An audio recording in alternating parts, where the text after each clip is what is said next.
السلام عليكم ورحمة الله وبركاته. الحمد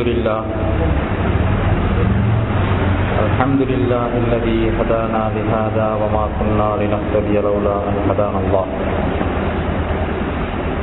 والصلاة والسلام على أشرف المرسلين وعلى إمام النبيين وعلى إمام المتقين وعلى إمام المجاهدين سيدنا محمد النبي الأمي وعلى آله وأصحابه وأتباعه أجمعين، أما بعد. فقد قال الله تعالى في قرآنه العزيز بعد أعوذ بالله من الشيطان الرجيم بسم الله الرحمن الرحيم والعصر إن الإنسان لفي خسر إلا الذين آمنوا وعملوا الصالحات وتواصوا بالحق وتواصوا بالصبر. وقال نبينا صلى الله عليه وسلم إن الدين بدأ غريبا وسيعود كما بدأ طوبى للغرباء إلى آخر الحديث أو كما قال عليه الصلاة والسلام. அன்பார்ந்த கண்ணியமிக்க தாய்மார்களே, சகோதரிகளே, அல்லாஹு ஜல்ல ஷானஹு வ தஆலா எங்களை ஒரு உயர்தரமான நோக்கத்துக்காக வேண்டி ஒரு உலகத்தில் படைச்சிருக்கிறார். நாங்கள் எதுவரைக்கும் அந்த அல்லாஹ் படைத்த நோக்கத்தை முன்னுக்கு வச்சு மனதில் எடுத்து அந்த நோக்கம் நிறைவேறக்கூடியதாக எங்களோட வாழ்க்கையை அமைச்சு கொள்வோமோ, அந்த நேரத்தில் அல்லாஹ் துனியாவுடைய எங்களுடைய வாழ்க்கையையும் மௌத்துக்கு பின்னால் இருக்கக்கூடிய எங்களுடைய வாழ்க்கையையும் ரெண்டையும் அல்லாஹ் நிம்மதி உள்ளதாக, சந்தோஷம் உள்ளதாக, கண்ணியமானதாக அல்லாஹ் ஆக்கி வைக்கணும். மனிதர்களை படைச்ச நோக்கத்தை அல்லாஹ் சொல்லும் பொழுது சூரத்துல் முல்க்ல தபாரக்கல்லதீ பியதிஹில் முல்கு வஹுவ அலா குல்லி ஷைஇன் கதீர் அல்லதீ ஹலக்கல் மௌத வல் ஹயாத லியப்லுவக்கும் அய்யுக்கும் அஹ்ஸனு அமலா. அல்லதீ ஹலக்கல் மௌத வல் ஹயாத, உங்களுக்கு மௌத்தையும் ஹயாத்தையும் அல்லாஹ் தந்திருக்கிறது. லியப்லுவக்கும் அய்யுக்கும் அஹ்ஸனு அமலா, உங்களில் யார் நல்ல அமல்கள் செய்கிறார்கள், உங்களில் யார் மிகவும் அல்லாஹ்வை சந்தோஷப்படுத்தக்கூடியவர்களாக இருக்கிறார்கள், உங்களில் யார் நபி ஸல்லல்லாஹு அலைஹி வஸல்லம் அவங்களுடைய அந்த பொன்னான வாழ்க்கையை தன்னுடைய வாழ்க்கையில எடுத்து நடக்கிறாங்க என்றதை பரிசோதனை செய்வதற்காக வேண்டி என்று அல்லாஹ் குர்ஆன்ல சொல்றான். அன்பார்ந்த கண்ணியமிக்க தாய்மார்களே, சகோதரிகளே, எங்களுடைய வாழ்க்கையில ஒவ்வொரு கட்டமும் நாங்க பிறந்ததிலிருந்து எங்களுக்கு நல்லது கெட்டது தெரியக்கூடிய வயசுல இருந்து நாங்க எங்களைய கொண்டு போயிட்டு கபருல வைக்கப்பட்ட அந்த கட்டம் வரும் வரைக்கும் நாங்க உலகத்துல வாழும் பொழுது அல்லாஹ்வை சந்தோஷப்படுத்தக்கூடியவங்களாக வாழணும். நாங்க அல்லாஹ்வை சந்தோஷப்படுத்தக்கூடியவங்களாக இருப்போம்னு சொன்னா எங்களோட உலக வாழ்க்கையும் அல்லாஹ் சந்தோஷமாக்கிடுவான். நாங்க அல்லாஹ்வை சந்தோஷப்படுத்தக்கூடியவங்களாக இருப்போம்னு சொன்னா எங்களோட மௌத்துக்கு பின்னால வாழ்க்கையும் அல்லாஹ் சந்தோஷப்படுத்துவோம். அன்பார்ந்த கண்ணியமிக்க தாய்மார்களே, சகோதரிகளே, இன்றைக்கு எங்களோட வாழ்க்கையில நாங்க எல்லாத்தையும் சந்தோஷப்படுத்த பார்க்கிறோம். ஆனா எங்களையும் உங்களையும் படைச்ச ரப்புல் இஸ்ஸத் அல்லாஹு ஜல்ல ஜலாலுஹுவ நாங்க சந்தோஷப்படுத்தணும்னு சொல்றத மறந்துட்டு வாழ்ந்து கொண்டு இருக்கிறோம். எங்கட வீட்டுல ஏதாவது ஒரு விசேஷம் வந்துருச்சுண்டா நாங்க எங்கட வீட்டுல உள்ளவங்க அவங்கள சந்தோஷப்படுத்தணும், அதனால அவங்க என்ன விருப்பம்னு சொல்றத நாங்க கேட்கிறோம். எங்கட பிள்ளைகள், எங்கட மகள்மார், எங்கட மகன்மார், எங்கட கணவன்மார் அவங்களுக்கு என்ன தேவை இருக்குது, அவங்க எதை பார்த்து சந்தோஷப்படுத்துவாங்க அதை நாங்க கேட்டு தெரிஞ்சு கொள்றோம். எங்களோட குடும்பத்தில் இருக்கக்கூடியவங்களுக்கு என்ன சந்தோஷம் எதுல இருக்குது, எப்படி செஞ்சா அவங்க சந்தோஷப்படுவாங்க, அதுக்காக வேண்டிய அவங்களோட கருத்துக்களையும் நாங்க தெரிஞ்சு பார்த்து கொள்றோம். ஆனா அன்பார்ந்த தாய்மார்களே, சகோதரிகளே, இது எல்லாத்தையும் விட என்னையும் உங்களையும் படைச்ச ரப்ப நாங்க சந்தோஷப்படுத்தணும். எங்கட வீட்டுல நடக்க போற ஒரு காரியம், ஒரு நல்ல சந்தோஷமான ஒரு விஷயம், இந்த விஷயத்தை எங்க ரப்பு எப்படி நடத்தணும்னு சொல்லி இருக்கிறான். அந்த ரப்புடைய கடைசி நபி இந்த மாதிரியான ஒரு விஷயத்தை எப்படி எங்களுக்கு செய்யுமாறு செஞ்சு காட்டியிருக்கிறாங்க என்றதை மறந்துட்டோம்னு சொன்னா, அன்பார்ந்த தாய்மார்களே, சகோதரிகளே, நாங்க பெரிய நஷ்டத்துல வாழ்ந்து கொண்டிருக்கிறோம். பெரிய நஷ்டத்துல வாழ்ந்து கொண்டிருக்கிறோம். எங்கட வீட்டுல ஒரு பெண், அது ஒரு தாயாக இருக்கலாம், ஒரு சகோதரியாக இருக்கலாம், ஒரு பெண் அவளுடைய வாழ்க்கையில 4 விதமான முக்கியமான பாத்திரங்களை அவ ஏற்றுக்கொள்கிறார். முதலாவது, அவ ஒரு தாய்க்கும் தகப்பனுக்கும் மகளாக இருக்கிறார். இரண்டாவது, சகோதரிகளுக்கு ஒரு சகோதரியாக இருக்கிறார். மூன்றாவது, ஒரு கணவனுக்கு அவ மனைவியாக இருக்கிறார். நாலாவது, அவளுக்கு கிடைக்கக்கூடிய குழந்தைகளுக்கு ஒரு தாயாக இருக்கிறார். இப்படி ஒரு பெண்ணுடைய வாழ்க்கையில இந்த 4 கட்டங்களையும் ஒரு பெண் தாண்டி போகிறார். அவளுடைய வாழ்க்கையில அவ ஹயாத்தோடு இருக்கக்கூடிய நேரத்துல இந்த 4 கட்டத்துல ஏதாவது ஒரு கட்டத்துல அவ எந்த நேரமும் இருந்து கொண்டிருக்கிறார்.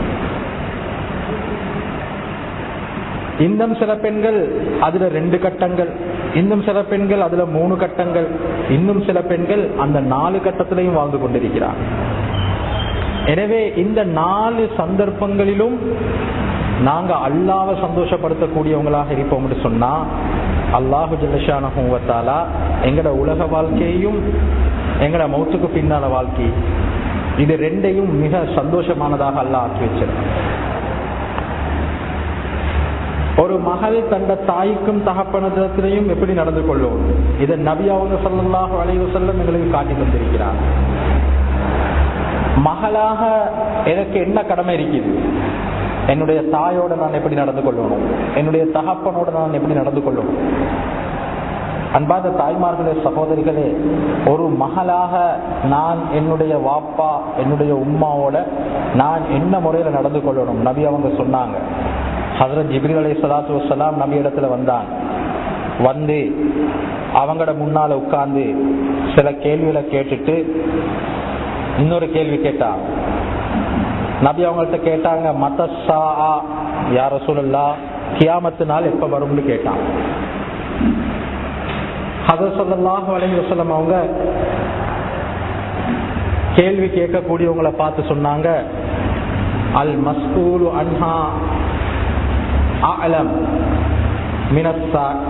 அஸ்ஸாயிலு அஅலமு மினல் மஸ்ஊல், கேட்கப்படக்கூடியவரை விட கேட்கக்கூடியவர் அறிந்தவராக இருக்கிறார்னு சொன்னாங்க.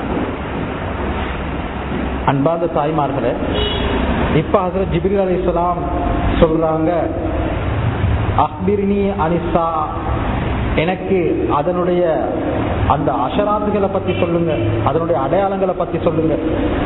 நபி அவங்க சொன்னாங்க, அன்தலிதல் அமத்து ரப்பதஹா, ஒரு பெண் தன்னை ஆட்சி செய்யக்கூடிய தன்னுடைய எஜமானனை பெற்றெடுப்பதா இருக்கும்னு சொன்னாங்க. ஒரு பெண் தன்னை ஆட்சி செய்யக்கூடிய எஜமானனை பெற்றெடுப்பதா இருக்கும்னு சொன்னாங்க. முஹத்திஸீன்கள், ஹதீஸுக்கு விரிவுரை சொல்லக்கூடியவங்க இந்த ஹதீஸுக்கு கருத்து சொல்லக்கூட சொல்றாங்க, ஒரு தாய் ஒரு மகளை பெற்றெடுத்திருப்பா, அந்த மகள் அந்த தாயை பார்த்து சொல்லுவா, அவ என்ன சொல்லுவான்னு சொன்னா, உங்களுக்கு இதை பத்தி தெரியாது, இது உங்களுக்கு விளங்காது, இதை பத்தி உங்களுக்கு எந்த அறிவும் கிடையாது, நீங்க ஒரு பக்கத்துக்காக சும்மா உட்கார்ந்துறீங்க, உங்களுக்கு தெரியாத விஷயத்த நீங்க பேசாதீங்க, உங்களுக்கு இதை செய்ய இயலாது என்று ஒரு பெண் எப்ப தந்த தாயை பார்த்து சொல்லுவாவோ அந்த நேரத்துக்கு கியாமத் உண்டாகிடும் சொல்லி சொன்னான். அன்பார்ந்த தாய்மார்களே, சகோதரிகளே, இன்றைக்கும் நாங்க யாருக்காவது மகளாகத்தான் இருக்கிறோம். நாங்க எங்கட தாய்க்கு இந்த வார்த்தையை நாங்க பாவிச்சிருக்கிறோமான்னு சொல்றதை நாங்க கொஞ்சம் யோசிச்சு பார்ப்போம். அப்படி நாங்க பாவிச்சிருப்போம்னு சொன்னா, அப்படி நாங்க பேசியிருப்போம்னு சொன்னா, கியாமத்து நாளுடைய அடையாளங்கள்ல ஒரு அடையாளம் வந்துருச்சுன்னு சொல்றது தான் அர்த்தமாக இருந்து கொண்டிருக்கு. ஆக தாயும் தகப்பனுடனும் ஒரு பெண் எந்த அளவுக்கு நடந்து கொள்ளணும், அவங்களோட மனமும் குளிரக்கூடியதாக, தந்த தாயும் தகப்பனும் பார்த்து இப்படி ஒரு மகள் எனக்கு கிடைச்சிருக்கிறாவே என்று சந்தோஷப்படக்கூடிய அளவுக்கு அவள் நடந்து கொள்ளக்கூடியதாக இருக்கிறோம். இன்றைக்கு காலம் ஒரு முன்னேறி போகக்கூடிய ஒரு காலமாக இருக்கிறது. ஒரு ஃபாஸ்ட் ஏஜ் என்று சொல்லுவாங்க, ஒரு ஃபாஸ்ட் ஈரா. எல்லாமே ஒரே இடத்துல இருந்து கொண்டு எல்லா வேலையும் செய்யக்கூடிய அளவுக்கு இன்றைக்கு உலகம் சுருக்கப்பட்டிருக்கிறது.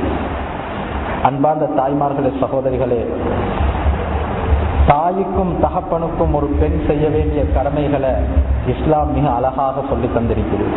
அதுல ஆக முக்கிய கடமை என்னன்னு சொன்னா, இந்த தாயையும் தகப்பனையும் சந்தோஷமாக வச்சு கொள்றது, அவங்களோட கட்டளையை மீறி நடக்காம வச்சு கொள்றது, அவங்களோட மானத்துக்கும் மரியாதைக்கும் எந்தவித பங்கமும் வந்துடாம நாங்க நடந்து கொள்றது, இதெல்லாம் ஒரு மகளாக தாய்க்கும் தகப்பனுக்கும் ஒரு பெண் செய்ய வேண்டிய ஒரு தலையாய கடமையாக இருந்து கொண்டிருக்கிறது. இரண்டாவது கட்டம், ஒரு சகோதரியாக தன்னுடைய சகோதரன், தன்னுடைய சகோதரி, இவங்களுக்கு செய்ய வேண்டிய கடமை, இவங்களோட நாங்க எப்படி நடந்து கொள்வோம். அன்பார்ந்த தாய்மார்களே, சகோதரிகளே, எங்கள சிலருக்கு அல்லாஹ் சகோதரர்கள் சகோதரிகள் என்று ரெண்டு சாராரையும் தந்திருக்கிறான். இன்னும் சிலருக்கு சகோதரிகளை மட்டும் கொடுத்திருக்கிறான். இன்னும் சிலருக்கு அல்லாஹ் சகோதரர்களை மட்டும் கொடுத்திருக்கிறான். இன்னும் சிலரை குடும்பத்துக்கே ஒருத்தராக சகோதரரும் இல்லை சகோதரியும் இல்லை என்ற நிலைமையில அல்லாஹ் வச்சிருக்கிறான். இது ஒவ்வொரு கட்டமும் அல்லாஹ் அந்தந்த கட்டத்தில் இருக்கக்கூடியவங்களை ஒரு விதமான பரிசோதனையில, ஒரு விதமான டெஸ்ட்ல அல்லாஹ் போட்டிருக்கிறார். ஏனென்றால் நான் முந்தி ஓதிய ஆயத்தை போல, எவ்வளவுக்கும் ஐயுக்கும் அஹ்சனு அமலா, உங்கள யார் நல்லமல்கள் செய்கிறார்கள் என்பதை பரிசோதனை செஞ்சு பார்ப்பதற்காக வேண்டி நல்லா சொல்றானே, இதுவும் ஒரு பெண்ணுடைய வாழ்க்கையில அல்லாஹ் அந்த பெண்ணை டெஸ்ட் பண்ணக்கூடிய ஒரு சந்தர்ப்பமாக இருந்து கொண்டிருக்கு. யாருக்கு அல்லாஹ் சகோதர சகோதரிகளை கொடுத்திருக்கிறாங்களோ அவனுக்கு, அந்த பெண்ணுக்கு அல்லாஹ் கொடுத்திருக்கிற பரீட்சை, இந்த சகோதரர்களோட இவன் எப்படி நடந்து கொள்றா, இந்த சகோதரிகளோட இவ எப்படி நடந்து கொள்றா என்பதை அல்லாஹ் பரிசோதனை செய்து பார்த்து கொண்டிருக்கிறார். அவங்களோட நலவு நஷ்டத்துல, அவங்களோட இன்ப துன்பங்கள்ல ஆறுதல் சொல்லக்கூடியவளாக, தட்டி கொடுக்கக்கூடியவளாக, கண்ணியப்படுத்தக்கூடியவளாக இவ அமைஞ்சிருப்பான்னு சொன்னா அவட அந்த சகோதர வாழ்க்கையும் மிக இன்பமாக இருக்கும். பொறாம கொண்டவளாக அல்லது அளவுக்கு அதிக ஆசை கொண்டவளாக அல்லது மற்ற சகோதர சகோதரிகளை விட நான் மட்டும் நல்லா இருக்கணும் என்ற சிந்தனையோட வாழக்கூடியவளாக இருப்பாளாக இருந்தா அவருடைய துனியாவுடைய வாழ்க்கையும் அது ஒரு இருள் நிறைஞ்ச இருட்டான வாழ்க்கையை போல ஆகிரும். மௌத்துக்கு பின்னால வாழ்க்கையிலையும் பெரிய நஷ்டம் உள்ளவளாக அவன் மாறிவிடுவா என்பதில் எந்தவித சந்தேகமும் இல்லாமல் இருந்து கொண்டு, அன்பார்ந்த தாய்மார்களே, சகோதரிகளே, எங்கள் எத்தனை பேர் இன்றைக்கு வாழ்றோம், எத்தனை பேர் இருக்கிறோம் எங்கட சகோதரிகளுக்கு நல்லது நடக்கணும்னு சிந்திக்கக்கூடியவங்க, எங்கட சகோதரர்களுக்கு நல்லது நடக்கணும்னு சிந்திக்கக்கூடியவங்க. எனக்கு இல்லாட்டியும் என் சகோதரனுக்கு கிடைக்கணும், எனக்கு இல்லாட்டியும் என் சகோதரிக்கு கிடைக்கணும், அவங்க நல்லா இருக்கிறத நான் பார்க்கணும்னு சிந்தனை உள்ளவங்க எத்தனை பேர் தான் எங்கள்கிட்ட இருக்கிறாங்க. அன்பார்ந்த தாய்மார்களே, சகோதரிகளே, எங்களோட வாழ்க்கையில அல்லாஹ் ஒவ்வொரு கட்டத்தையும் சோதனையாக வச்சிருக்கிறார். அந்த சோதனையில சிக்கி கொண்டோம்னு சொன்னா நாங்க நிரந்தரமான நஷ்டத்துல மாட்டிக்கொள்வோம். அல்லாஹ்வுடைய சோதனை அது விதவிதமாக பல வகைகள்ல வந்து கொண்டே இருக்கு. அதுல எல்லாத்திலையும் இருந்து நாங்க வெற்றி பெற வேணும்னு சொன்னா நபி ஸல்லல்லாஹு அலைஹி வஸல்லம் அவங்க எங்களுக்கு படிச்சு தந்த அக்லாக், எங்களுக்கு சொல்லி தந்த அகலாக், அந்த அகலாக்க நாங்க பின்பற்றக்கூடியவங்களாக இருக்கணும். எனவே ஒரு சகோதரியாக தந்த சகோதரன் சகோதரிக்கு செய்ய வேண்டிய இந்த மாதிரியான கடமைகளை நாங்க நிறைவேற்றக்கூடியவங்களாக இருக்கணும். அல்லாஹ்வுக்கும் ரசூலுக்கும் பொருத்தமான முறையில தாயும் தகப்பனும் இருக்கிறாங்க, சகோதர சகோதரிமார் இருக்கிறாங்க, அல்லாஹ் ரசூலுக்கு மாற்றம் செய்ய சொல்றாங்க, அதுகளை நாங்க செய்ய தயாராக கூடாது.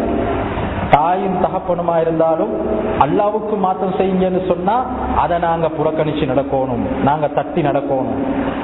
சகோதர சகோதரிகளாக இருந்தாலும் அல்லாஹ்வுக்கு மாற்றம் நடக்குதுன்னு சொன்னா, அல்லாஹ்வுக்கும் ரசூலுக்கும் மாற்றம் செய்யறாங்கன்னு சொன்னா அதுல நாங்க அவங்கள புறக்கணிச்சு நடக்கணும்.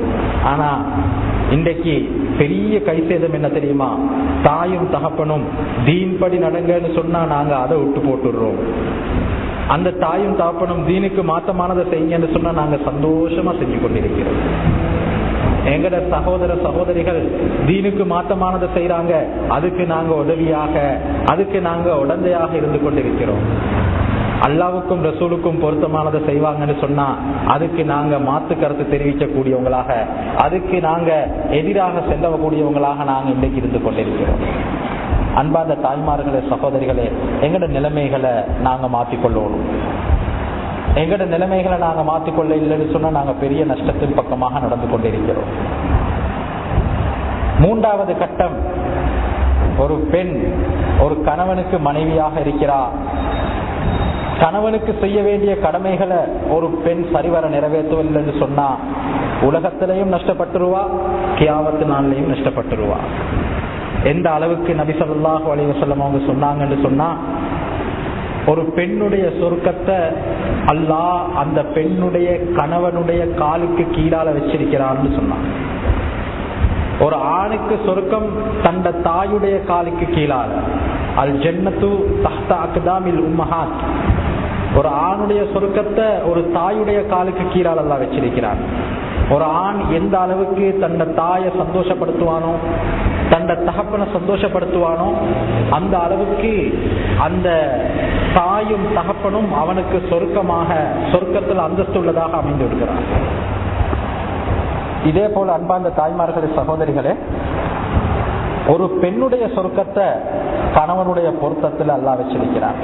ஒரு கணவன் ஒரு பெண்ணை பொருந்தி கொள்கிறான், மனசால சொல்றான், என் மனைவியால எனக்கு நிம்மதி கிடைக்குது, என் மனைவியால நான் சந்தோஷம் அடைஞ்சிருக்கிறேன், என் மனைவி எனக்கு தேவையான மாதிரி நடக்கக்கூடியவளாக இருக்கிறா என்று மனசால துவா செய்யக்கூடிய ஒரு கணவன் இருந்தா அந்த ஒரு துவா மாத்திரம் போதும் உங்களுக்கு சொர்க்கம் போறதுக்கு அது வழியாக அமைஞ்சது.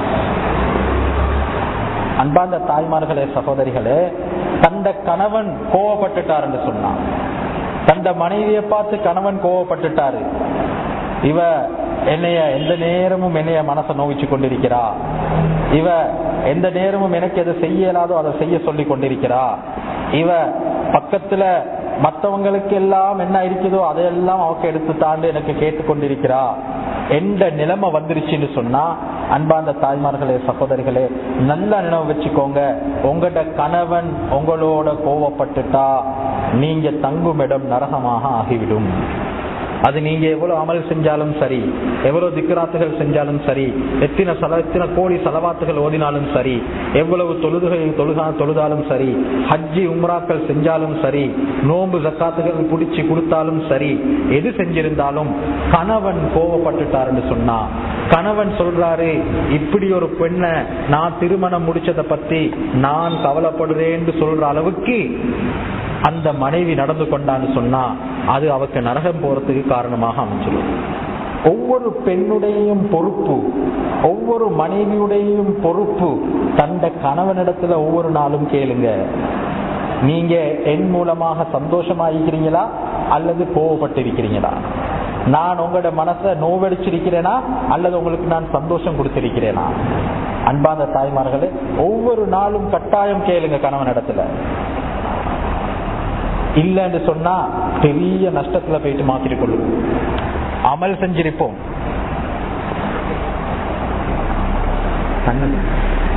அமல் செஞ்சிருப்போம், அமல் செஞ்சிருப்போம், ஆனா அந்த அமலின் மூலமாக எந்த பிரயோசனமும் கிடைக்காது.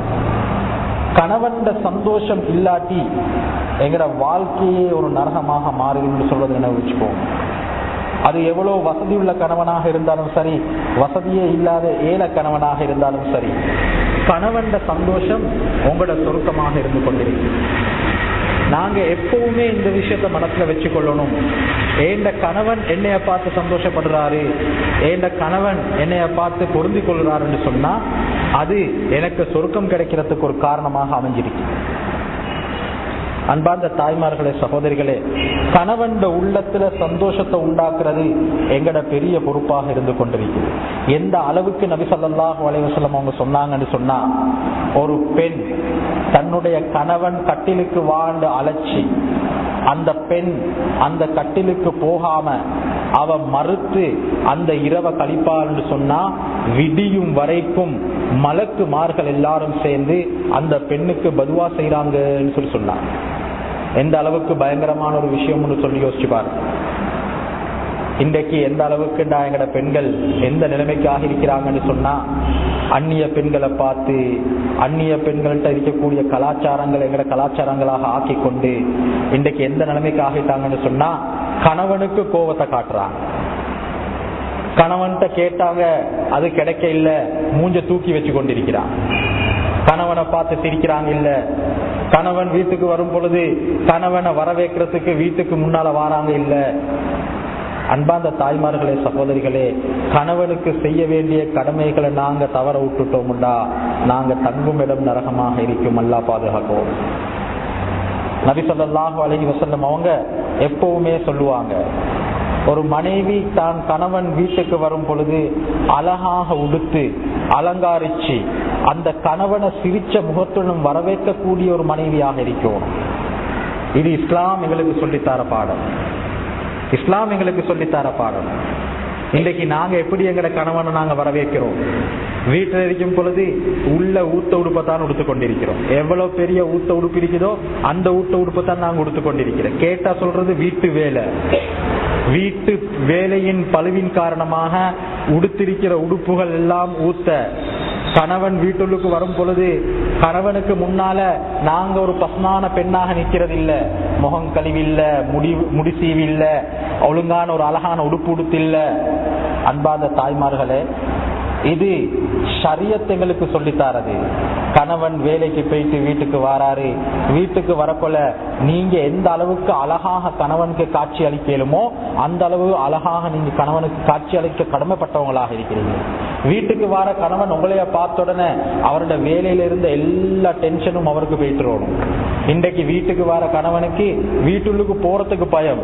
ஏனென்றா வேலையில இருக்கிற டென்ஷனை விட வீட்டுக்கு வந்தா பெரிய டென்ஷன் ஆகும். வீட்டுக்கு வரக்குள்ளேயே நீங்க அதை கொண்டாந்தீங்களா, இதை கொண்டாந்தீங்களா, அதை செஞ்சீங்களா, இதை செஞ்சீங்களா, அதை பாத்தீங்களா, இதை பாத்தீங்களா, எத்தனையோ கேள்வி, பதில் ஒன்றுமே இல்லை.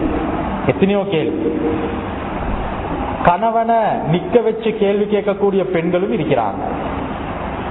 இல்ல கணவன் ஆசையா எதையோ மனைவிக்கு கொண்டாந்திருக்கிறாரு, அதை கொடுத்தா அதை ஏற்றுக்கொள்ற தன்மை இல்ல, இது தானா கொண்டாந்து தரையலும், இதையா நீங்க தரணும், இதை விட நல்லது இல்லையா என்று கேட்கக்கூடிய பெண்களும் இருக்கிறார்.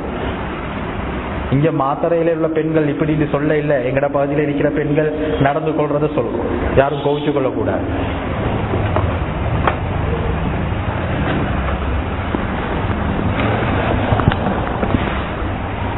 அன்பார்ந்த தாய்மார்களே, எங்களுடைய கணவன்களுக்கு பொருத்தமான அவங்க விருப்பமான அவங்களுக்கு விருப்பமான விஷயங்களை நாங்க செய்யக்கூடியவங்களாக, அவங்களோட விருப்பத்தை பெற்றுக்கொள்ளக்கூடியவங்களாக நாங்க நடந்து கொள்வோம்.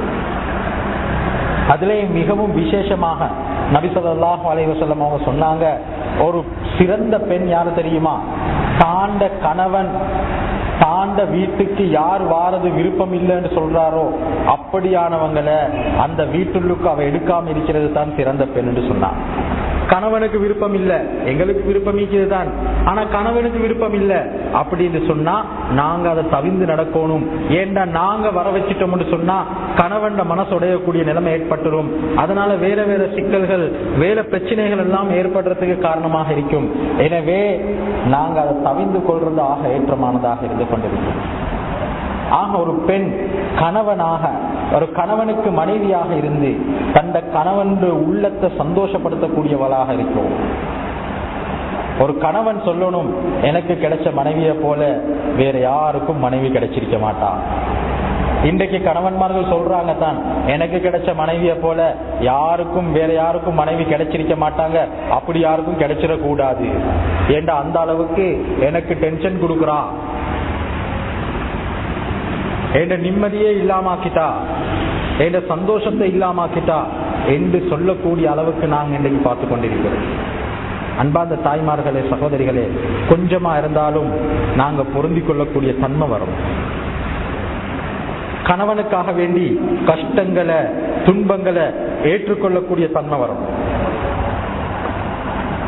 இப்படியாக ஒரு மனைவியாக நாங்க இருப்போம் என்று சொன்னா நிச்சயமாக எங்களுடைய துனியாவுடைய வாழ்க்கையையும் அல்லாஹ் நிம்மதி உள்ளதாக, சந்தோஷம் உள்ளதாக, மிகவும் நல்லதான ஒரு வாழ்க்கையாக அல்லாஹ் ஆக்கிடுவான். எங்கட மௌத்தையும் அல்லாஹ் அவனுக்கு பொருத்தமான முறையில ஏற்படுத்துவான். நாளைக்கு கியாமத்துல உயர்தரமான சொர்க்கத்திலையும் அல்லாஹ் எங்களை கொண்டு போய் சேர்க்கக்கூடியவனாக இருந்து கொண்டிருக்கிறார். 4வது கட்டம், குழந்தைகளுக்கு நாங்க தாயாக இருக்கிறோம். எங்கட குழந்தைகளுக்கு நாங்க எப்படி இருக்கணும்? பிள்ளைகள்கிட்ட வரணும், ஏண்ட உம்மாவை போல ஒரு உம்மா எங்கேயுமே இல்லை, ஏண்ட உம்மாவை போல ஒரு உம்மா யாருக்குமே கிடைக்காது என்ற சிந்தனை பிள்ளைகள்கிட்ட சிந்தனையில வரணும். ஏண்ட உம்மாவா, உம்மா காலம்பரைக்கு விடிஞ்சா கத்த தொடங்கினா ராவைக்கு தூங்க போக்காட்டிலும் கத்தி கொண்டு தான் நிற்பான். இன்றைக்கு பாருங்க, பிள்ளைகளை ஸ்கூலுக்கு எழுப்புறதுக்கு, பிள்ளைகளை எழுப்பாட்டுறதுக்கு கத்த தொடங்கினா அது கத்தி கத்தி கத்தி கத்தி அந்த புள்ளைய கத்தி கத்தித்தான் திங்கவும் வைக்கிறது, கத்தி கத்தித்தான் உடுப்பாட்டுறது, கத்தி கத்தித்தான் ஸ்கூலுக்கு அனுப்புறது, போற நேரமும் கத்தி கத்தித்தான் அனுப்பி வைக்கிறது. திரும்பி வார புள்ள வீட்டுக்கு வரக்குள்ள யோசிக்கிறது, இப்ப போன உடனே உம்மா கத்த தொடங்குவா, ராவைக்கு தூங்க காட்டும் கத்தி கொண்டிருப்பான். வரக்குள்ளையே இது என்ன இப்படி வந்திருக்கிற, இப்படியா உன்னைய ஸ்கூலுக்கு அனுப்பினேன் பாரு, இப்படி இருக்குது ஸ்கூல் யூனிஃபார்ம், இப்படி இருக்குது சப்பாத்து, இப்படி இருக்குது, இதையா இப்படியா செஞ்சுட்டு வாரது என்று ஏச தொடங்கினா தூங்கும் வரைக்கும் ஏசுறது. அந்த புள்ளைக்கு எப்படி வெறுப்புன்னு சொன்னா, தாய் என்று சொன்னாலே ஒரு வெறுப்பு வந்து, உம்மாவை பத்தி சொன்னாலே ஒரு வெறுப்பு. உங்களுக்கு யாரோட இருக்க விருப்பம்னு கேட்டா எனக்கு உம்மாவோட இருக்க விருப்பம் இல்லை. ஏன் அந்த அளவுக்கு உம்மா அந்த குழந்தையோட உள்ளத்துல, அந்த புள்ளையோட மகன்ட உள்ளத்துல அந்த அளவுக்கு வெறுப்பை போட்டிக்கிறான். ஒரு சின்ன ஒரு தவறு செய்ய இயலாது புள்ளைக்கு அடிக்கிறது, சின்ன ஒரு தவறு செய்ய இயலாது புள்ளைக்கு பதுவா செய்யறது. ரசூலே கரீம் ஸல்லல்லாஹு அலைஹி வஸல்லம் சொன்னாங்க, நான் மேராஜுக்கு போயிட்டு இருக்கக்கூடிய நேரத்துல அதிகமாக பெண்கள் நரகத்தில் இருக்கிறத கண்டேன்னு சொன்னாங்க. சஹாபாக்கள் கேட்டாங்க, என்ன காரணம் யா ரசூலல்லாஹ்? சொன்னாங்க, துக்ஸிர்னல் லான வ தஸீனல் அஷீர, கணவனுக்கு அதிகமாக மாற்றம் செய்றீங்க, அதிகமாக திட்டு பதுவாக்கள்ல ஈடுபடுறீங்க, இதுதான் காரணம் சொல்லி சொன்னாங்க. திட்டு பதுவா, ஒரு புள்ள தான் 10 மாசம் கஷ்டப்பட்டு சுமந்து பெத்தெடுத்து வளர்த்து ஆளாக்கின ஒரு புள்ளைய பார்த்து உம்மா வாய் கூசாம சொல்றான். என்ன சொல்றான்? நாசமா போன்றான். மகன் செஞ்ச ஒரு சின்ன தவறு, நீ நல்லா இருப்பியா, நீ நாசமா போவ அப்படின்னு பெத்தெடுத்த தாய் பதுவா செய்யறான். மகள் செஞ்ச ஒரு சின்ன தவறு, மகளுக்கு சொல்ற, நீ ஒழுங்கா பிறக்கவும் இல்ல, நீ ஒழுங்கா வளரவும் இல்ல, நீ இருக்கிறத விட நீ மௌத்தாகி போனா நல்லம்ன்றான். திட்டு பதுவாக்கள் செய்யறான். அன்பார்ந்த சகோதரர்களே, ரசூலே கரீம், தாய்மார்களே, சகோதரிகளே, ரசூலே கரீம் ஸல்லல்லாஹு அலைஹி வஸல்லம் அவங்க சொன்னாங்க, ஒரு தாய் தந்த குழந்தைகளுக்கு கேட்கக்கூடிய துஆவை அல்லாஹ் எந்தவித திரையும் இல்லாம ஏற்றுக்கொள்றான்னு சொன்னாங்க. துஆ, அது துஆவாக இருக்கட்டும், பத்துஆவாக இருக்கட்டும், அது ரெண்டையும் அல்லாஹ் திரை இல்லாம ஏற்றுக்கொள்றான்னு சொன்னாங்க. அப்ப நாங்க எந்த அளவுக்கு மிச்சம் கவனமாக இருக்கணும். இன்றைக்கு எங்கட புள்ள அது நாசமா போயிட்டுருச்சேன்னு கவலைப்படுறோம், அது தவறான பாதையில போயிட்டுருச்சேன்னு கவலைப்படுறோம். இதுக்கு காரணம் யாரு? வேற யாரும் இல்ல, காரணம் நாங்கத்தான் காரணமாக இருந்திருக்கிறோம். என்ன செஞ்சிருக்கிறோம்? அந்த புள்ளையுடைய ஆரம்பத்திலிருந்தே அந்த புள்ளைக்கு பதுவா செஞ்சிருக்கிறோம். அந்த புள்ள நல்லா வரணும், அந்த புள்ள நல்லா இருக்கணும் என்று துவா செய்யல, அந்த புள்ளைக்கு நாங்க பதுவா செஞ்சு கொண்டே இருந்திருக்கிறோம். இந்த பதுவா அல்லாஹ்விடத்தில் ஒப்புக்கொள்ளப்பட்டு அந்த புள்ள இன்னைக்கு நாசமாக போயிட்டுருச்சு, அந்த புள்ள மோசமான வழியில போயிட்டுருச்சு. இப்ப உட்கார்ந்து கொண்டு கவலைப்பட்டு கொண்டிருக்கிறோம், இப்ப கண்ணீர் வடிச்சு கொண்டிருக்கிறோம். எந்த மகன் இப்படி ஆகிட்டாரு, எந்த மகள் இப்படி ஆகிட்டாரு, இப்படி ஆகிட்டா என்று நாங்க இன்னைக்கு பேசிக் கொண்டிருக்கிறோம். அன்பார்ந்த தாய்மார்களே, சகோதரிகளே, நாங்க எங்கட பிள்ளைகளுக்கு பொறுப்புள்ளவங்களாக இருக்கிறோம். நாங்கத்தான் எங்கட பிள்ளைகளுக்கு ஒழுக்கம் படிச்சு கொடுக்கணும், நாங்கத்தான் எங்கட பிள்ளைகளுக்கு நல்ல நல்ல விஷயங்களை சொல்லி கொடுக்கணும், நாங்கத்தான் எங்கட பிள்ளைகளுக்கு குர்ஆன் ஓதி கொடுக்கணும், நாங்கத்தான் எங்கட பிள்ளைகளுக்கு அல்லாஹ் ரசூலை பத்தி சொல்லி கொடுக்கணும். அன்பார்ந்த தாய்மார்களே, இதையெல்லாம் நாங்க தவற விட்டுட்டு அல்லாஹ்வை பத்தி சொல்லி கொடுக்கவும் இல்ல, ரசூலை பத்தி சொல்லி கொடுக்கவும் இல்ல, எங்கட குழந்தைகளுக்கு நாங்க துஆ செய்யவும் இல்ல, எங்கட குழந்தைகள் நல்லா வரணும்னு சொல்லி நாங்க யோசிக்கவும் இல்ல. இப்படியான ஒரு நிலைமைக்கு நாங்க ஆக்கப்பட்டுட்டோம்னு சொன்னா, இப்படியான ஒரு நிலைமைக்கு நாங்க தள்ளப்பட்டுட்டோம்னு சொன்னா, நாங்க பெரிய நஷ்டவாளர்களாக இருந்து கொண்டிருக்கிறோம். அன்பார்ந்த தாய்மார்களே, சகோதரிகளே, நாம் இந்த 4 கட்டத்துல ஏதாவது ஒரு கட்டத்துல இருந்து கொண்டிருக்கிறோம், அல்லது ஏதாவது 2 கட்டத்துல நாங்க இருந்து கொண்டிருக்கிறோம், அல்லது ஏதாவது 3 கட்டத்துல நாங்க இருந்து கொண்டிருக்கிறோம், அல்லது இந்த 4 கட்டத்திலையும் நாங்க இருந்து கொண்டிருக்கிறோம். அன்பார்ந்த தாய்மார்களே, நாங்க எங்களையே திருத்திக் கொள்வோம். யாரும் நினைக்க கூடாது இப்படியெல்லாம் நாங்க செய்ய இல்லையே, நாங்க நல்லா தானே இருக்கிறோம், மாஷா அல்லாஹ் நாங்க நல்லா தானே இருக்கிறோம், ஆனா இன்னும் கொஞ்சம் நல்லமாகணும், நல்லது இன்னும் கொஞ்சம் நல்லமாகினா அதுல எந்த குறையும் வரப்போறதில்லை. ஆனா நாங்க நல்லா இருக்கிறோம்னு நினைச்சு கொண்டு நாங்க வீணா போயிட்டோம்னு சொன்னா அது பெரிய நஷ்டமாகும். ரசூலே கரீம் ஸல்லல்லாஹு அலைஹி வஸல்லம் அவங்க சொன்னாங்க, ஹஜ்ரத் ஆயிஷா ரலியல்லாஹு தஆலா அன்ஹா இடத்துல ஒரு சஹாபி வந்து கேட்டாங்க, யா உம்முல் முஃமினீன் யா ஆயிஷா ரலியல்லாஹு தஆலா அன்ஹா அவர்களே, ஹஜ்ரத் ரசூல் ஸல்லல்லாஹு அலைஹி வஸல்லம் அவங்களோட வாழ்க்கை எப்படி இருந்துச்சுன்னு கேட்டாங்க. ஹஜ்ரத் ஆயிஷா ரலியல்லாஹு அன்ஹா கேட்டாங்க, நீங்க குர்ஆன் ஓதுறது இல்லையான்னு கேட்டாங்க. அவங்க கேட்டாங்க, ஏன்னு கேட்டாங்க. சொன்னாங்க, குர்ஆன் தான் ரசூலுல்லாஹ்வுடைய வாழ்க்கைன்னு சொல்லி சொன்னாங்க.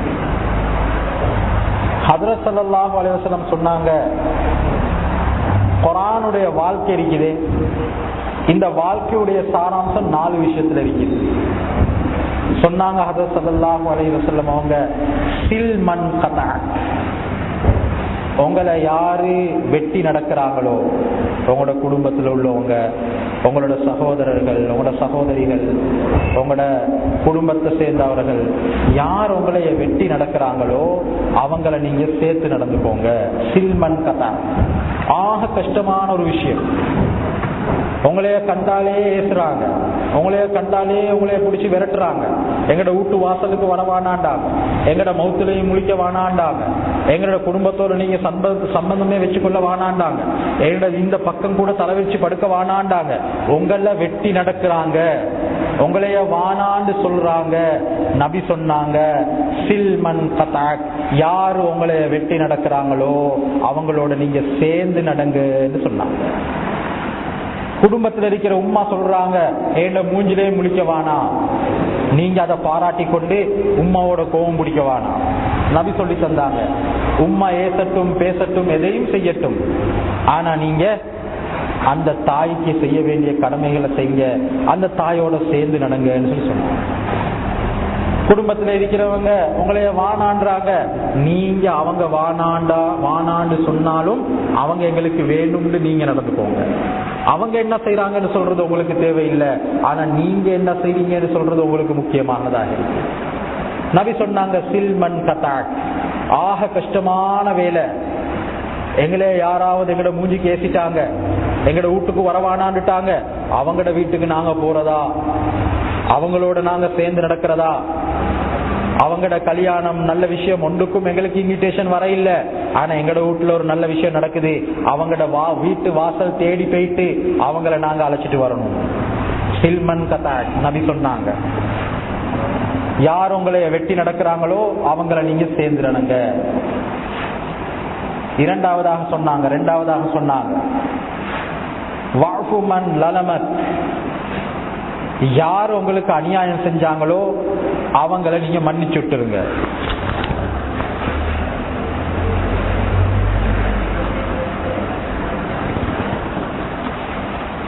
யார் உங்களுக்கு அநியாயம் செய்யறாங்களோ அவங்கள நீங்க மன்னிச்சிடுங்க. எங்களுக்கு அநியாயம் செஞ்சவங்களை எங்களுக்கு மன்னிக்க மனசு வாரதில்லை. அப்படி வாரதா இருந்தா பெரிய ஒரு விஷயம். நபி சொன்னாங்க, உங்களுக்கு தெரியும் உங்களுக்கு அநியாயம் செஞ்சவர் தான், ஆனா அவரை மன்னிச்சு விட்டுருங்க. நபியுடைய வாழ்க்கையில முன்மாதிரி எப்படி இருந்துச்சு தெரியுமா? நபிக்கு மிகவும் அன்பான மனைவி ஹஜ்ரத் ஆயிஷா ரலியல்லாஹு தஆலா அன்ஹா அவங்க இட்டு கட்டிட்டாங்க. இந்த ஹஜ்ரத் ஆயிஷா ஒரு சஹாபியோட தவறான முறையில நடந்துட்டாங்க என்று இட்டு கட்டினாங்க. இட்டு கட்டினவர்கள் ஒருத்தர் ஹஸ்ஸான் இப்னு சாபித் என்று சொல்லக்கூடிய சஹாபி. அன்பாத தாய்மார்களே, சகோதரர்களே, கொஞ்சம் சிந்தனை செஞ்சு பாருங்க. இன்றைக்கு நாங்க எந்த தவறும் செய்யாம யாராவது எங்களைய இந்த தவறு செஞ்சுட்டாங்கன்னு சொல்லி சொன்னா எந்த அளவுக்கு நாங்க கோபமாக நடந்து கொள்வோம். பரம்பரையாக நாங்க அவங்களோட கோபம் பாராட்டுவோம். பெரிய அநியாயம் செஞ்சுட்டாங்க, எங்கட மானத்தை இல்லாமக்கிட்டாங்க, எங்கட மரியாதையை இல்லாமக்கிட்டாங்க, அவதூறு சொல்லிட்டாங்க. அன்பார்ந்த தாய்மார்களே, சகோதரிகளே, இந்த ஹஸ்ஸான் பின் சாபித் ரலியல்லாஹு தஆலா அன்ஹு அவங்க ஒரு தடக்க ஹஜ்ரத் ஆயிஷா ரலியல்லாஹு தஆலா அன்ஹா அவங்க தவாப் செஞ்சு கொண்டிருக்கிறாங்க. இந்த நேரத்துல ஹஸ்ஸான் பின் சாபித் ரலியல்லாஹு தஆலா அன்ஹு அவங்க ரசூலுல்லாஹி ஸல்லல்லாஹு அலைஹி வஸல்லம் அவங்கள பத்தி புகழ்ந்து பாடிக்கொண்டிருந்தாங்க, புகழ்ந்து கவி பாடிக்கொண்டிருந்தாங்க. இப்ப ஹஜ்ரத் ஆயிஷா ரலியல்லாஹு தஆலா சொல்லி காட்டினாங்க, எவ்வளவு அழகாக பாட்டு, எவ்வளவு அழகாக கவி பாடுகிறாரு, இவர் எவ்வளவு அழகாக இதை சொல்லிக் கொண்டிருக்கிறார் என்று சொல்ல அவங்களோட அடிமை பெண் வந்து சொன்னாங்க, ஹஜ்ரத் ஆயிஷா ரலியல்லாஹு தஆலா அவங்களே, உங்களுக்கு தெரியுமா யார் இந்த பைத்து படிக்கிறவர், இந்த கவி படிக்கிறவர் யாருன்னு தெரியுமா? இவர் தான் ஹஸ்ஸான் பின் சாபித், உங்களுக்கு இட்டு கட்டினவர் சொன்னாங்க. அன்பான தாய்மார்களே, சகோதரிகளே, நாங்களா இருந்தா என்ன செய்வோம்? அவனா நாசமா போவ, அவனுக்கு இடி உழுறதுக்கு இப்படி எல்லாம் சொல்லிட்டு இதையும் சொல்றான், அது வெட்கம் இல்லாம இதையும் படிச்சு கொண்டிருக்கிறான்னு சொல்லுவோம். ஹஜ்ரத் ஆயிஷா ரலியல்லாஹு அன்ஹா சொன்னாங்க, அல்லாவே அவரை மன்னிச்சிட்டான், அல்லாஹ் மன்னிச்சிட்டா அவரை பத்தி குறை சொல்றதுக்கு எனக்கு என்ன அருகதை இருக்குது என்று சொல்லி காட்டினான். நபி சொன்னாங்க, உங்களோட குணத்துல ஆக சிறந்த குணம் அந்த 4 வகையான குணங்கள், அதுல ஒன்று வாஃபுமன் லலமக், உங்களுக்கு அநியாயம் செஞ்சவன நீங்க மன்னிச்சு விட்டுருங்க. உங்களுக்கு யார் அநியாயம் செய்யறோ அவங்களுக்கு மன்னிச்சு விட்டுருங்க. கஷ்டமான வேலை, கொஞ்சம் நீங்க நிதானமா இருந்து சிந்தனை செஞ்சு பாருங்க. அன்பார்ந்த தாய்மார்களே, சகோதரிகளே, எங்களுக்கு அநியாயம் செஞ்சவனை மன்னிக்கிறது இருக்கிறதே, அது போல கஷ்டமான ஒரு விஷயம் வேற எதுவுமே இல்லை. அந்த அளவுக்கு கஷ்டம். அநியாயம் செஞ்சவன, எங்களுக்கு அவதூறு சொன்னவங்கள, எங்களை பொய்க்கு மாட்டி விட்டவங்கள, எங்கட குடும்பத்துக்கு மோசடி செஞ்சவங்கள அப்படி நாங்க மன்னிக்கலுமா? நபி சொன்னாங்க, நீங்க மன்னிக்கிறது உங்களோட அஹ்லாக்குன்னு சொன்னாங்க. வாஃபுமன் லலம. அதுக்கு பிறகு சொன்னாங்க, வாசிமன் ஹரமக். இதுவும் கஷ்டமான வேலை. வாசிமன் ஹரமக், உங்களுக்கு தேவை இருக்கிற நேரம், உங்களுக்கு ஒரு தேவை இருந்துச்சு, நீங்க ஒருத்தர்கிட்ட போயிட்டு உதவி கேட்கிறீங்க, எனக்கு இப்படி ஒரு தேவை இருக்குது, எனக்கு உதவி செய்யலேன்னு சொல்லி உதவி கேட்கிறீங்க. அவர் உதவி செய்யக்கூடிய நிலைமையில இருந்தும் உங்களுக்கு உதவி செய்ய இல்லைன்னு சொன்னாலும், அவர் இப்ப உங்கள்கிட்ட உதவி கேட்டு வந்திருக்கிறாரு. உங்களுக்கு உதவி செய்யாதவர் தான், ஆனா உங்கள்கிட்ட உதவி கேட்டு வந்திருக்கிறாரு. அப்படி உதவி கேட்டு வந்தா அவர் எனக்கு உதவி செய்ய இல்லையே, நான் கேட்டு போன நேரம் என்னைய விரட்டி விட்டாரு, எனக்கு தர இல்ல, எனக்கு ஏசி பேசினாரு என்று சொல்லி நீங்க அவரிடத்துல பழி வாங்கிறாதுங்க. நீங்க கேட்கிற நேரம் தராதவரு உங்களிடத்துல வந்து கேட்டா நீங்க அவருக்கு அள்ளி கொடுங்கன்னு நபி சொன்னாங்க. கொஞ்சம் சிந்தனை செஞ்சு பாருங்க அன்பான தாய்மார்களே, சகோதரிகளே, மனசு வருமா இதை செய்யறதுக்கு? நாங்க கஷ்டத்துல இருக்கிற நேரம் இவர் எனக்கு உதவி செய்வாரு என்று நினைச்சு போயிட்டு அவர்கிட்ட கேட்டோம். அவரு சொல்றாரு ஒண்ணுமே தரையலா, என்னிடத்துல இப்ப ஒண்ணுமே இல்லை. ஆனா எங்களுக்கு நல்லா தெரியும் அவரிடத்துல வசதி இருக்குது, அவர் எனக்கு உதவி செய்வாரு, உதவி செய்யக்கூடிய நிலைமை இருக்குது. ஏதோ ஒரு காரணம் அவர் உதவி செய்யாம விட்டுட்டாரு. இப்ப எங்கள்கிட்ட ஏதோ ஒரு தேவைக்கு வந்திருக்கிறார். அந்த உதவியை நாங்க செய்யக்கூடிய நிலைமையில இருப்போம்னு சொன்னா கட்டாயமாக அந்த மனுஷனுக்கு அதை செஞ்சணும் என்பதை ரசூலுல்லாஹி ஸல்லல்லாஹு அலைஹி வஸல்லம் அவங்க சொல்லி காட்டினார். அன்பார்ந்த தாய்மார்களே, கொஞ்சம் யோசிச்சு பாருங்க. இப்ப நான் சொல்ற 3 விஷயம் சொன்னேன். குடும்பத்துல உங்களை வானான்னு சொல்றவங்களை நீங்க சேர்த்து நடக்கணும். 2வது, உங்களுக்கு அநியாயம் செஞ்சவனை நீங்க மன்னிக்கணும். 3வது, உங்களுக்கு கஷ்டம் இருக்கக்கூடிய நேரத்துல நீங்க உதவி கேட்டு உதவி செய்யாதவன் உங்களிடத்துல உதவி கேட்டு வந்தா நீங்க கட்டாயம் உதவி செய்ய வேண்டும். இந்த 3 விஷயமும் நாங்க யோசிச்சு பார்த்தா எங்களுக்கு மனசு இடம் கொடுக்காத விஷயம், மனசு இடம் கொடுக்காத விஷயம், கஷ்டமான விஷயம். ஆனா நபி சொன்னாங்க இதை செய்யறது தான் நற்குணம், நற்குணம், நற்குணம்னு சொன்னாங்க. இதை செய்யறது தான் நற்குணம். 4வதாக சொன்னாங்க அஹ்சின் மன் அஸா இலைக், அஹ்சின் மன் அஸா இலைக்.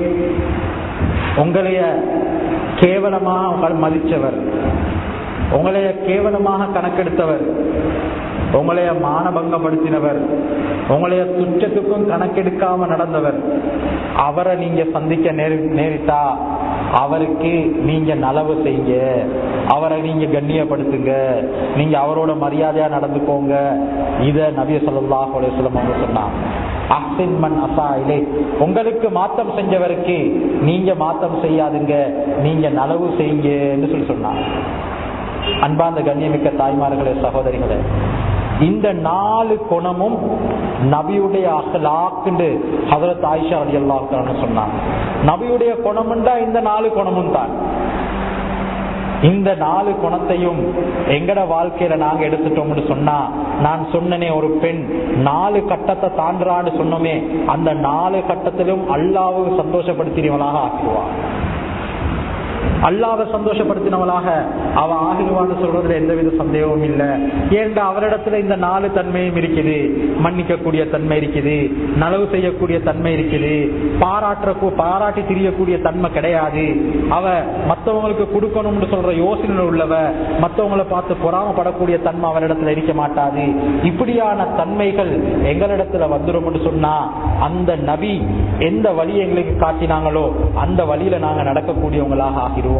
அல்லாஹ்வை சந்தோஷப்படுத்தக்கூடியவர்களாக, ஒவ்வொரு நாளும் அல்லாஹ் விரும்பக்கூடியதை செய்யக்கூடியவங்களாக, அல்லாஹ்வுடைய சந்தோஷத்தை பெற்றுக்கொள்ளக்கூடியவங்களாக நாங்க மாறிடுவோம் சொல்றதிலும் எந்தவித சந்தேகமும் இல்லாமல் இருந்து கொண்டிருக்கிறோம். ஆக அன்பாத தாய்மார்களே, சகோதரிகளே, எங்கட வாழ்க்கையில் அல்லாஹ் தந்திருக்கக்கூடிய ஒரு சந்தர்ப்பம். எங்கட ஆயுள் காலம் அது 60ஓ 70ஓ, இன்றைக்கு இருப்போம், நாளைக்கு மௌத்தாகிடுவோம். நான் மௌத்தா போகக்கூடிய நேரத்துல நான் யாருக்காவது மகளாக இருப்பேன், அல்லது யாருக்காவது நான் ஒரு சகோதரியாக இருப்பேன், அல்லது நான் யாருக்காவது மனைவியாக இருப்பேன், அல்லது நான் யாருக்காவது ஒரு தாயாக இருப்பேன். நான் இந்த 4 கட்டத்திலும் ஒரு மகளாக, ஒரு சகோதரியாக, ஒரு மனைவியாக, ஒரு தாயாக, இந்த 4 சந்தர்ப்பத்திலும் இந்த 4 அகலாக்குடைய விஷயங்களையும் நான் பின்பற்றி நடக்கக்கூடியவளாக இருந்தா என்னுடைய வாழ்க்கை அல்லாஹ் நிம்மதி உள்ளதாக, சந்தோஷம் உள்ளதாக ஆக்கி தந்துடுவான். அதே போல இந்த மௌத்துக்கு பின்னால வாழ்க்கையையும் அல்லாஹ் நிம்மதி சந்தோஷம் உள்ளதாக ஆக்கிடுவான். ஆக அன்பார்ந்த தாய்மார்களே, சகோதரிகளே, நாங்க இந்த விஷயங்களை கொஞ்சம் கருத்துக்கு எடுக்கிறது, நாங்க இந்த விஷயங்களை கொஞ்சம் எங்கட மனசுக்கு எடுக்கிறது. நான் எப்படி இருக்கணும், நான் எந்த கட்டத்திலும் அல்லாஹ்வை சந்தோஷப்படுத்தக்கூடியவளாக இருக்கணும். பாருங்க, குடும்பத்துல ஒருத்தர் எங்களை வானாண்டு விரட்டுறாங்க. நபி சொன்னாங்க நீங்க சேர்ந்து நடங்க. குர்ஆன்ல அல்லாஹ் சொல்றான், இன் குன்தும் துஹிப்பூனல்லாஹ ஃபத்தபிஊனி யுஹ்பிபுகுமுல்லாஹ். நீங்க அல்லாஹ்வை நேசிக்கக்கூடியவங்களாக இருந்தா நீங்க இந்த நபியை பின்பற்றக்கூடியவங்களாக இருங்க. நீங்க நபியை பின்பற்றுவீங்கன்னு சொன்னா நான் உங்களைய நேசிக்கக்கூடியவனாக ஆகிடுவேன் என்று அல்லாஹ் சொல்றான். நபியுடைய குணம் எங்கட குணமாக வந்துருச்சுன்னு சொன்னா நாங்க ஒவ்வொரு நிமிஷமும் அல்லாஹ்வை சந்தோஷப்படுத்தின கூட்டத்துல சேர்ந்துருவோம். நாங்க ஒவ்வொரு நிமிஷமும் அல்லாஹ்வை சந்தோஷப்படுத்தக்கூடியவங்களாக இருந்தா எங்களுடைய உலகத்துல வாழ்க்கையும் அல்லாஹ் நிம்மதி உள்ளதாக ஆக்கிடுவான், எங்களோட மறுமையுடைய வாழ்க்கையும் அல்லாஹ் நிம்மதி உள்ளதாக ஆக்கிடுவான். அன்பார்ந்த தாய்மார்களே, சகோதரிகளே, அதிகமாக பேசுறதுல ஒன்றுமே கிடையாது. எங்கட வாழ்க்கையில எதை நாங்க கேட்கிறோமோ அதுல கொஞ்சமாவது எங்கட வாழ்க்கையில நாங்க அமல்ல கொண்டு வர வேண்டியதாக இருக்கு. நாங்க ஒவ்வொருவரும் நியத்து வச்சு கொள்ளணும். நான் ஒரு தாயாக இருக்கிறேன், ஒரு சகோதரியாக இருக்கிறேன், ஒரு மனைவியாக இருக்கிறேன், ஒரு மகளாக இருக்கிறேன். நான் இந்த எல்லா கட்டங்களிலும் அல்லாஹ்வை நான் சந்தோஷப்படுத்தியவளாக நான் ஆகணும் என்ற நியத்தோடு நாங்க வாழ்வோம்னு சொன்னா நிச்சயமாக அல்லாஹ் எங்களோட 2 லோக வாழ்க்கையையும் மிக சந்தோஷமானதாக ஆக்கி வச்சிருவான். கடைசியாக ஒன்று சொல்லிக் கொள்கிறேன். அன்பான தாய்மார்களே, சகோதரிகளே, உலகம் எதையும் பேசட்டும், யாரும் எதையும் சொல்லட்டும், இவங்க யாரும், இந்த உலகமோ இந்த பேசக்கூடியவங்களோ எங்களோட கபருக்கு வாரதில்லை. நாங்க கபருக்கு தனியா தான் போவோம். ஹஜ்ரத் உமர் ரலியல்லாஹு தஆலா அன்ஹு அவங்க சொர்க்க நரகத்தை பத்தி பேசினாலும் அழமாட்டாங்க, ஆனா கபரை பத்தி பேசினா அழ தொடங்கிடுவாங்க. சஹாபாக்கள் கேட்டாங்க, யா அமீருல் முஃமினீன், நீங்க சொர்க்க நரகத்தை பத்தி பேசினாலே அழுவ மாட்டீங்க, ஆனா கபரை பத்தி மட்டும் பேசினா ஏன் இப்படி அழுவுறீங்கன்னு கேட்டாங்க. சொன்னாங்க, நாளைக்கு சொர்க்கத்துக்கு போறண்டாலும் கூட்டத்தோட போகும், நரகத்துக்கு போறண்டாலும் கூட்டத்தோட போகும், கியாமத்து நாளையில ஹஷ்ருடைய மைதானத்திலையும் கூட்டத்தோட தான் இருப்போம். ஆனா நாங்க தனியாக போகக்கூடிய ஒரே ஒரு இடம் இந்த கபராகத்தான் இருக்குதுன்னு சொன்னாங்க. இந்த கபராக இருக்கு. அன்பார்ந்த தாய்மார்களே, சகோதரர்களே, கபருல தட்டம் தனியாக கொண்டு போயிட்டு வச்சுட்டா எங்களுக்கு உதவிக்கு யாருமே வரமாட்டாங்க. எங்கட நல்ல அமல்களும் எந்த அளவுக்கு நாங்க அல்லாஹ்வை சந்தோஷப்படுத்தினோமோ அது மாத்திரம் தான் எங்களோட இருக்க போகுது. உங்களிடத்துல ஒரு வேண்டுகோள், உங்களிடத்துல தாழ்மையான ஒரு வேண்டுகோள். அன்பார்ந்த தாய்மார்களே, சகோதரிகளே, இன்றைய காலம் ஒரு ஃபித்னாக்கள் நிறைஞ்ச காலமாக இருக்குது. இதுல ஆகவும் அல்லாஹ் சந்தோஷப்படக்கூடிய ஒரு விஷயம் தான் எங்களுடைய பெண்மணிகள் இடத்துல ஃபர்தாவுடைய வாழ்க்கை வந்துடணும். ஃபேஷன் ஃபர்தா கிடையாது. இன்றைக்கு ஃபேஷன் ஃபர்தா தான் கூடுதலா இருக்கு. ஃபர்தாவை போடுறதே அழகை மறைக்கிறதுக்கு, இன்றைக்கு அந்த அழகை கூட்டி கொடுக்கறதுக்கு ஃபர்தா வந்துருக்கு. கையில டிசைன் வேணுமா, கழுத்துல டிசைன் வேணுமா, சைட்ல டிசைன் வேணுமா, முன்னுக்கு டிசைன் வேணுமா, பின்னுக்கு டிசைன் வேணுமா, அதுலயும் கலர் கலரானதெல்லாம் வந்திருக்குது. அன்பார்ந்த தாய்மார்களே, சகோதரிகளே, நாங்க யாரை ஏமாத்த பார்க்கிறோம்? நாங்க யாரை ஏமாத்த பார்க்கிறோம்? நாங்க எங்களையே ஏமாத்திக் கொள்றோம். ஃபர்தா வரப்பட்டதே, ஃபர்தா ஷராக்கப்பட்டதே காரணம் ஒரு பெண்ணுடைய அழகை மறைக்கணும்னு சொல்றதுக்காக. ஆனா இன்றைக்கு ஃபர்தா பலவிதமான டிசைன்ல வந்திருக்குது. துபாய் ஃபர்தான்றாங்க, குவைத் ஃபர்தான்றாங்க, அதுக்கு என்னென்னமோ பேர், அதுக்கு விதவிதமான டிசைன் ஒவ்வொரு அமைப்புல வந்திருக்குது. ஆனா கேட்டா சொல்றது, நாங்க எல்லாம் ஃபர்தா போட்டிருக்கிறோம், நாங்க ஃபர்தா போட்டிருக்கிறோம். இன்னும் சில பெண்கள் என்ன செய்யறாங்க, எல்லாத்தையும் மறைச்சு கண்ணை திறந்து வச்சிருக்கிறாங்க. இது அதை விட ஆகப்பெரிய ஃபித்னாவா போச்சு. அன்பார்ந்த தாய்மார்களே, சகோதரிகளே, முழு ஃபர்தா சுத்தமாக உங்களோட உடலை மறைச்சு, உங்களோட முகத்தையும் மறைச்சு, உங்களோட உடல்ல எந்த ஒரு உறுப்பையும் உங்களோட கணவனை தவிர வேற யாரும் உங்களை பார்த்து ஆசைப்படாத அளவுக்கு நீங்க உங்களைய மறைவுல நீங்க வச்சுக்கொண்டா நிச்சயமா சத்தியமாக நீங்க உண்மையான ஒரு மூமினான பெண்ணாக மாறிடுவீங்க. நல்ல நினைவு வச்சுக்கோங்க, உங்களோட அழகை பார்த்து ரசிக்கணும் உங்களோட கணவன்.